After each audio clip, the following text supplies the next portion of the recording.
This is RTV News with Lucy Watson. Good evening.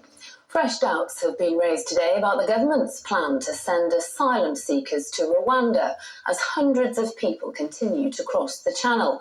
More than 350 people have reportedly been found in small boats attempting the journey in the past 48 hours.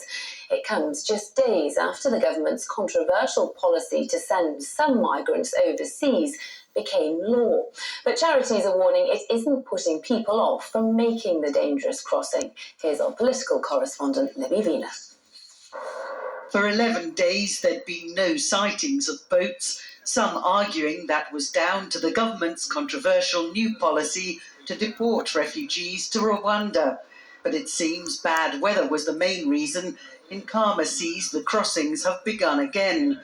Refugee organisations say hopes that deportation threats would act as a deterrent are misguided.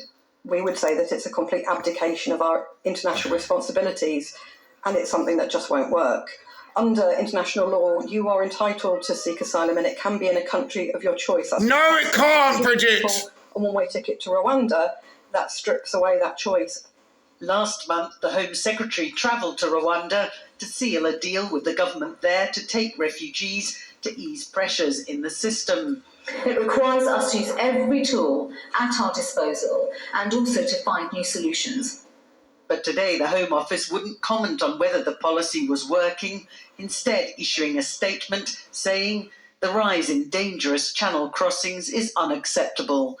Not only are they an overt abuse of our immigration laws, but they also impact on the UK taxpayer, risk lives and our ability to help refugees come to the UK via safe and legal routes.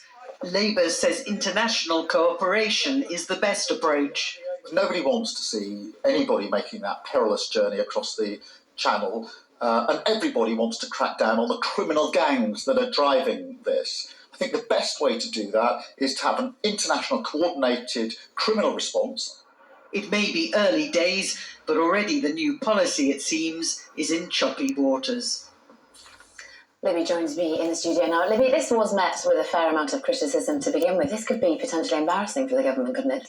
Well, I think this policy was always going to be controversial, not least because Rwanda has a fairly dubious record when it comes to human rights. We know that officials within the Home Office were concerned that there would be legal challenges, and in fact the Home Secretary had to issue a ministerial direction to get it through, which is very unusual. But I think the bigger problem for the government is, will it work? And the charity we spoke to today said that people fleeing war zones, people fleeing the Taliban in Afghanistan, for example, are not going to be troubled too much by a crossing in the English Channel, by the prospect that might be dangerous. It's far less dangerous than anything they've encountered in their journeys over European soil so far. And I think that the context for this, though, is that although the government has suggested that the numbers are increasing and we're seeing evidence of more crossings this summer, the actual reality is that other routes are being closed off, so more and more people are trying to cross by boat.